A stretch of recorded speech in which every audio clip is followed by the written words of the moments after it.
भारत के एक सुंदर गांव सुरनपुर में एक रहस्यमयी और खंडहरनुमा हवेली थी, जिसे लोग कालरात्रि हवेली के नाम से जानते थे। इस हवेली के बारे में कहा जाता था कि यह अंधेरे से घिरी हुई है और जो भी इसके अंदर गया वह या तो मर गया या पागल होकर लौटा।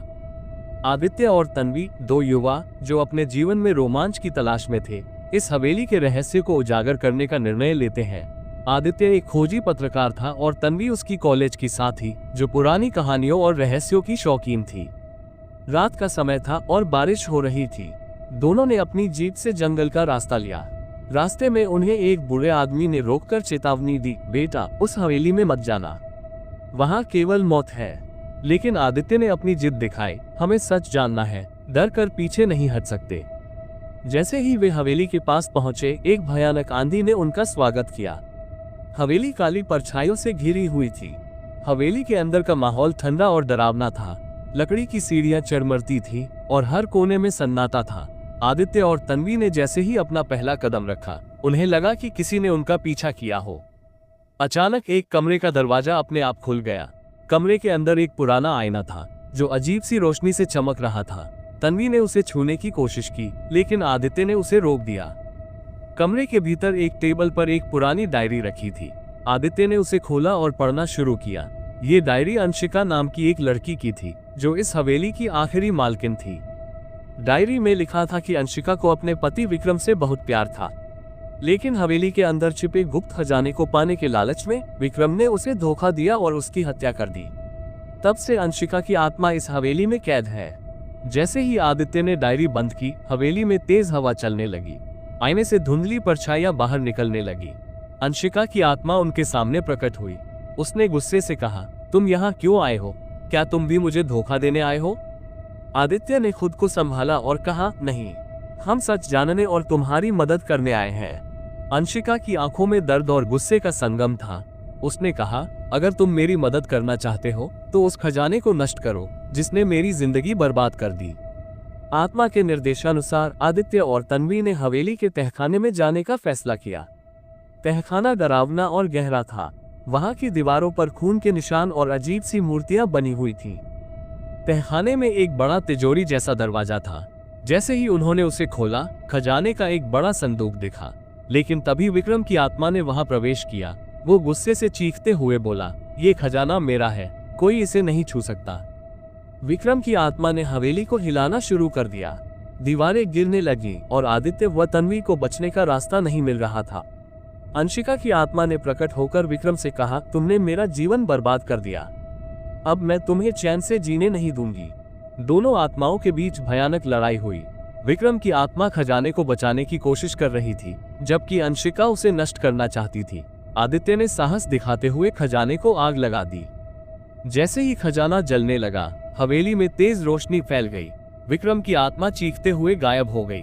अंशिका की आत्मा ने राहत की सांस ली और आदित्य से कहा, तुमने मुझे मुक्त कर दिया, अब मैं शांति से जा सकती हूँ। खजाने के नष्ट होते ही हवेली ध्वस्त हो गई।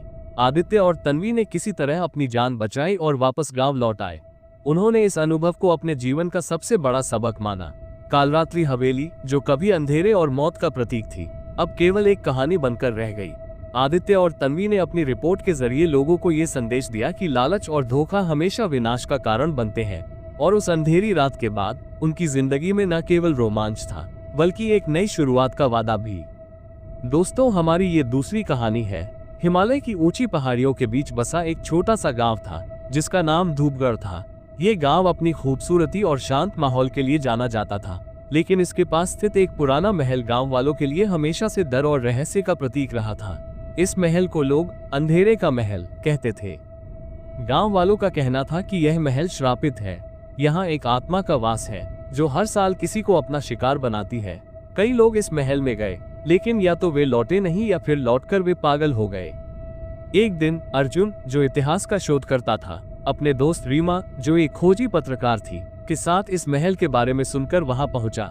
अर्जुन ने महल के रहस्य को जानने का निश्चय किया था, जबकि रीमा को उम्मीद थी कि यह कहानी उसे अपनी पत्रकारिता में नया मुकाम देगी। महल के पास पहुंचते ही माहौल बदल गया। चारों तरफ अजीब सी खामोशी थी। जैसे ही वे महल के अंदर गए, वहां की ठंडक और अंधेरा उन्हें महसूस हुआ। दीवारों पर पुरानी पेंटिंग्स लगी थी जिन पर धूल जमी थी। उनमें से एक पेंटिंग ने अर्जुन का ध्यान खींचा। पेंटिंग में एक राजा और रानी की तस्वीर थी। तस्वीर के नीचे एक संदेश लिखा था, जो भी इस महल में सत्य खोजने आएगा वो अपने जीवन से हाथ धो बैठेगा।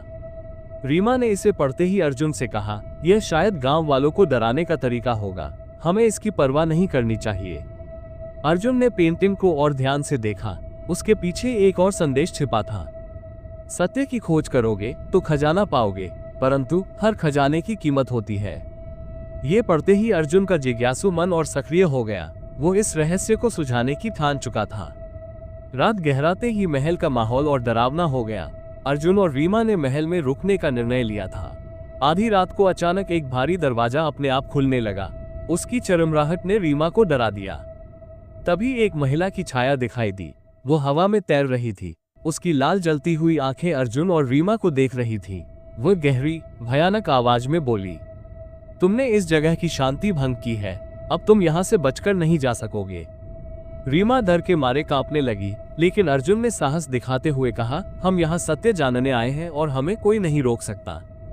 महल में घूमते हुए अर्जुन और रीमा को एक गुप्त तहखाने का दरवाजा मिला। दरवाजे पर अजीब से निशान बने थे और उसके पास एक संदेश लिखा था, इस दरवाजे को खोलने के लिए तुम्हें अंधेरे का सामना करना होगा। जो डर से हार गया वो यहीं का हो जाएगा। अर्जुन ने पास रखी एक पुरानी तलवार उठाई और दरवाजे पर बने निशान पर प्रहार किया। जैसे ही तलवार ने निशान को छुआ, दरवाजा धीरे धीरे खुल गया। तहखाने में घुसते ही दोनों ने देखा कि वहां सोने चांदी के ढेर लगे थे, लेकिन उस खजाने के बीच एक मूर्ति थी जो किसी स्त्री की आकृति थी। मूर्ति पर एक प्राचीन भाषा में कुछ लिखा हुआ था। अर्जुन ने उसे पढ़ने की कोशिश की। लिखा था, ये खजाना उन लोगों के लिए है जो सत्य की कीमत चुकाने को तैयार है, लेकिन जो इसे छुएगा वो अंधेरे का शिकार हो जाएगा। तभी मूर्ति अचानक जीवंत हो उठी। वो एक डरावनी आत्मा का रूप ले चुकी थी। वो गुस्से में चिल्लाए, तुमने मेरी शांति भंग की है, अब तुम यहाँ से बचकर नहीं जा सकते। अर्जुन ने मूर्ति के नीचे एक पुरानी किताब देखी। उसमें एक मंत्र लिखा था जो इस आत्मा को शांत कर सकता था। अर्जुन ने तुरंत मंत्र पढ़ना शुरू किया। आत्मा जोर जोर से चीखने लगी। जैसे ही मंत्र पूरा हुआ, आत्मा गायब हो गई, लेकिन उसी पल तहखाने की दीवारें कांपने लगी। रीमा ने अर्जुन से कहा, हमें यहाँ से तुरंत निकलना होगा, ये जगह अब गिरने वाली है। दोनों भागते हुए किसी तरह बाहर निकले। उनके बाहर आते ही महल एक जोरदार आवाज के साथ गिर गया। महल के मलबे में अर्जुन को एक पुरानी पेंटिंग मिली। उसमें राजा और रानी मुस्कुरा रहे थे।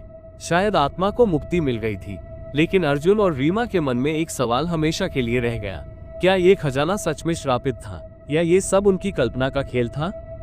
बिहार के एक छोटे से गांव में एक पुराना किला था जिसे लोग भूल भुलैया कहते थे। इस किले की सबसे अजीब बात यह थी कि इसमें जो भी अंदर जाता वो वापस नहीं आता। गांव वालों का कहना था कि इस किले में एक राजा की आत्मा भटकती है। गांव में 3 दोस्त रहते थे, समीर, करण और आदित्य। इन तीनों को किले की ये कहानियां बस बकवास लगती थी। उन्होंने तय किया कि एक दिन किले में जाकर सच का पता लगाएंगे। एक ठंडी रात को तीनों ने टॉर्च और रस्सियां लेकर किले में जाने का प्लान बनाया। गांव के बड़े बुजुर्गों ने उन्हें बहुत समझाया, लेकिन उन्होंने किसी की नहीं सुनी। जैसे ही वे किले के पास पहुंचे, चारों तरफ सन्नाटा था। किले का बड़ा सा दरवाजा टूटा हुआ था और वहां अजीब सी बदबू आ रही थी।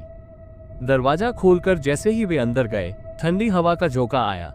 अंदर का माहौल बहुत डरावना था। चारों तरफ जाले और धूल थी। किले के हॉल में पहुंचकर उन्हें कई रास्ते दिखे। करण बोला, भाई, ये जगह सच में डरावनी है, लगता है यहाँ से लौटना मुश्किल होगा। आदित्य ने हंसते हुए कहा, डरपोक मत बनो, चलो एक रास्ता पकड़ते हैं। वे तीनों एक रास्ते पर चल पड़े। रास्ता लंबा और अंधेरा था। तभी उन्हें पीछे से किसी के चलने की आवाज आई। वे रुककर पीछे मुड़े, लेकिन वहां कुछ नहीं था। थोड़ी दूर चलने के बाद उन्हें एक कमरा दिखा। कमरे में एक बड़ा सा सिंहासन था। जैसे ही वे पास गए, सिंहासन के पास एक परछाई दिखाई दी। परछाई ने गहरी आवाज में कहा, तुम यहाँ क्यों आए हो? तीनों दोस्त डर गए। समीर बोला, हम तो बस देखने आए थे, हमें जाने दो। परछाई हंसने लगी और बोली, जो यहाँ आता है वो वापस नहीं जाता। तभी कमरा घूमने लगा। दीवारों से खून टपकने लगा और फर्श पर अजीब सी आकृतियां बनने लगी। करण ने चिल्लाते हुए कहा, भागो यहाँ से। जैसे ही वे भागने लगे, दरवाजा अपने आप बंद हो गया। आदित्य को किसी ने पीछे से पकड़ लिया। वो चिल्लाने लगा, मुझे बचाओ। लेकिन समीर और करण कुछ नहीं कर पाए। कुछ ही पलों में आदित्य गायब हो गया। समीर और करण ने किसी तरह एक और रास्ता ढूंढा और वहां से भागने लगे। काफी मशक्कत के बाद वे मुख्य दरवाजे तक पहुंचे। जैसे ही उन्होंने बाहर कदम रखा, दरवाजा जोर से बंद हो गया। समीर और करण ने किले की तरफ देखा तो उन्हें खिड़की में आदित्य खड़ा दिखा, लेकिन उसका चेहरा पूरी तरह काला था। गांव लौटकर उन्होंने पूरी घटना सुनाई। गांव वाले सुनकर सहम गए। उस दिन के बाद किसी ने भी उस किले में जाने की हिम्मत नहीं की। आज भी लोग कहते हैं कि रात को किले से चीखने और रोने की आवाजें आती हैं। जो भी उस किले के पास जाता है उसे ऐसा लगता है जैसे कोई उसे देख रहा हो। क्या आप भूल भुलैया के इस रहस्य को सुझाने की हिम्मत करेंगे?